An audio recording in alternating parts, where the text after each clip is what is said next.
एक तरह के लोग वो हैं जो रवीश कुमार को बहुत पसंद करते हैं और दूसरे तरह के लोग वो हैं जो नेशन वांट्स टू नो। मान लीजिए कि मैं बहुत बड़ा इंडस्ट्रियलिस्ट हूं और प्रधानमंत्री से मेरी दोस्ती है और मैं इस देश का 40% मीडिया ऑन करता हूं, तो स्वाभाविक रूप से प्रधानमंत्री से कोई सवाल नहीं पूछेगा। दिन भर जो है वहां पे भक्ति चलता रहेगा। मीडिया में जो हो रहा है उसको आपको होमोजेनियस तरीके से नहीं देखना चाहिए। Media is not just mic, camera, TV. Media is like a very broader concept. Media वो भी था जब राजा के ज़माने में ढोल पे पीट के कहते थे सुनो सुनो सुनो, that was also part of media.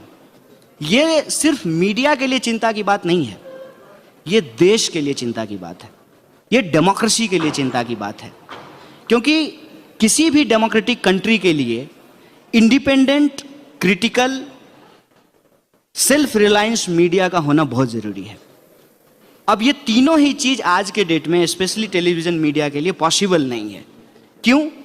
क्योंकि इसमें ह्यूज इन्वेस्टमेंट लगता है। जब ह्यूज इन्वेस्टमेंट लगता है तो ऑब्वियसली टेलीविज़न चैनल जो हैं वो टीआरपी और प्रॉफिट पे डिपेंड करेंगे। टीआरपी और बेनिफिट पे जब डिपेंड करेंगे तो ऑब्वियसली उसमें गवर्नमेंट का भी इंटरेस्ट होगा और गवर्नमेंट जो है एक तरफ कहेगी कि हम रेड टैपिज्म को ख़त्म कर रहे हैं, दूसरी तरफ मीडिया को कंट्रोल करने के लिए रेड टैपिज्म को बढ़ाएगी। मसलन एक एग्जांपल मैं आपको बता देता हूँ। कहा ना सब पढ़े सब बढ़े। When Atal Bihari Vajpayee was the prime minister, there was a campaign, school चले हम, सब पढ़े सब बढ़े। और जो है प्राइवेट स्कूल, कॉलेज, यूनिवर्सिटीज इसको प्रमोट किया गया।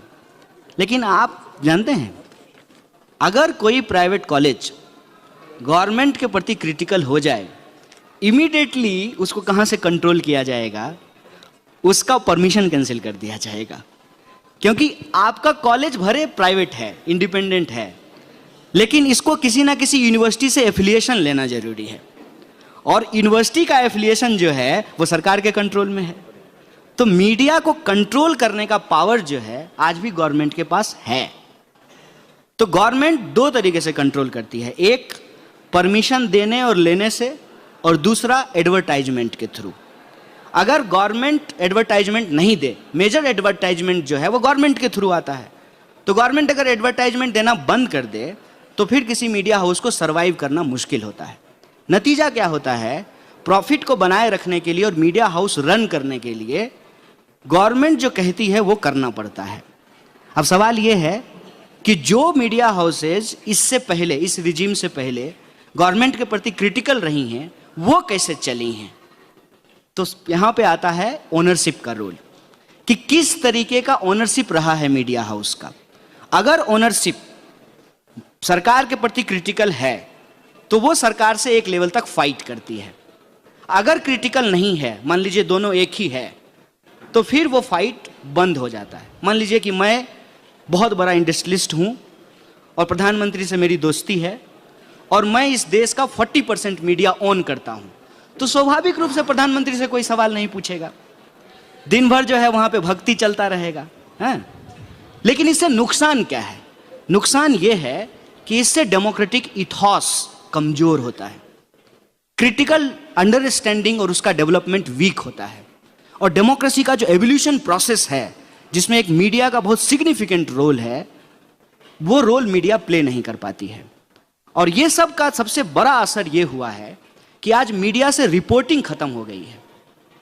पहले रिपोर्टर हुआ करते थे, एडिटर हुआ करते थे, अब एंकर होते हैं और एंकर की पॉपुलैरिटी इतनी ज्यादा है कि वो हर चीज के एक्सपर्ट हैं। वो मंगल के भी एक्सपर्ट हैं, चंद्रमा के भी एक्सपर्ट हैं, वो ज्योग्राफी भी जानते हैं, हिस्ट्री भी जानते हैं, पॉलिटिक्स भी जानते हैं। ऐसा कैसे हो सकता है? क्योंकि एंकर को एक्चुअली कुछ करना ही नहीं है। एंकर को सिर्फ और सिर्फ प्रोपेगेंडा करना है, बढ़िया अंग्रेजी बोल करके, बढ़िया चेहरा पे जो है उसको कहते हैं ना ज्यादा गोरा दिखने के लिए, ठीक है, वो व्यवस्था करके माइक लेकर के उनको एक्सपर्ट बन जाना है। ये मीडिया के बेसिक कैरेक्टर को आज मार रहा है। जो रिपोर्टर्स होते हैं एक्चुअली उनको बहुत कुछ सीखना पड़ता है। Like you have studied in English, but if you will get job as a reporter in Karnataka, you have to learn Kannada, otherwise you can not do reporting. क्योंकि आपको पुलिस से बात करनी है, आपको दुकानदार से बात करना है, आम लोगों से बात करना है। तो जब आप रिपोर्टिंग बेस्ड मीडिया को ज्वाइन करते हैं तो आप मल्टीपल लैंग्वेज सीखते हैं, और आप ये भी ट्रेंड होते हैं कि अगर जा रहे हैं साउथ कर्नाटका के किसी गांव में तो कौन सा कपड़ा पहन करके जाना है, वहाँ हाथ में सिगरेट डाल करके मॉडर्निटी शो नहीं करनी है, फिर लोग आपसे बात ही नहीं करेंगे। So you learn many practical pragmatic things. तो आज रिपोर्टर खत्म हो रहे हैं। जो बचा खुचा रिपोर्टर बचा है उसको क्या फेस करना पड़ता है ये जान लीजिए। हिंदुस्तान की मीडिया को भी यूएस के मॉडल पे लाइक CNN और फॉक्स ये डिवीजन आज किया जा रहा है। There are two kind of people. एक तरह के लोग वो हैं जो रवीश कुमार को बहुत पसंद करते हैं, और दूसरे तरह के लोग वो हैं जो nation wants to know. So in that condition अब एंकर को तो रिपोर्टिंग के लिए नहीं जाना है, रिपोर्टर को जाना है माइक लेकर के। माइक के ऊपर टैग लगा हुआ है। अब रिपोर्टिंग देखिए कितना टफ हो जाएगा। मान लीजिए, क्योंकि हर तरफ मॉब तैयार किया जा रहा है, ये मत समझिए कि एक तरफ मॉब तैयार किया जा रहा है, हर तरफ ही मॉब तैयार किया जा रहा है। इस बात को समझिए, मॉब कोई एक तरफ नहीं है।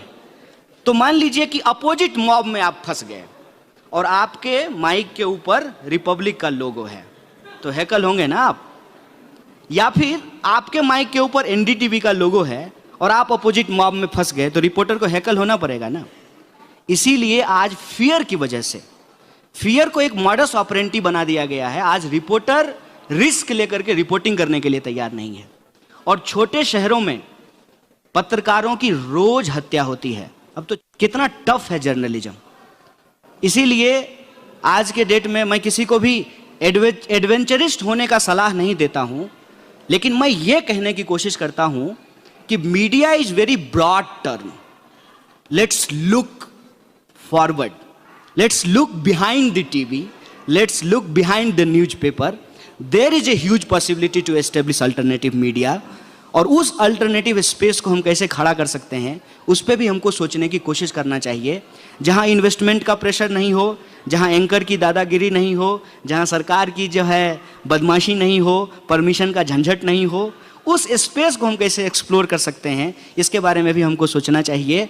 और मैं समझता हूं कि मीडिया का कमज़ोर होना, मीडिया में जो काम करने वाले लोग हैं उनसे ज़्यादा सैड चीज़ जो है वो हम जैसे लोगों के लिए है जो डेमोक्रेसी में और डेमोक्रेटिक इथॉस में बिलीव करते हैं। Thank you. लेटेस्ट न्यूज़ और आपकी ज़िंदगी के दिन भर की बड़ी जानकारी को समझने के लिए और जानने के लिए हमारे चैनल रिकवरी 24 को सब्सक्राइब करें और बाजू वाला बेल आइकन दबा के ऑल पर क्लिक ज़रूर करें, और साथ ही में इस वीडियो को लाइक, शेयर और कमेंट भी ज़रूर करके जाएं।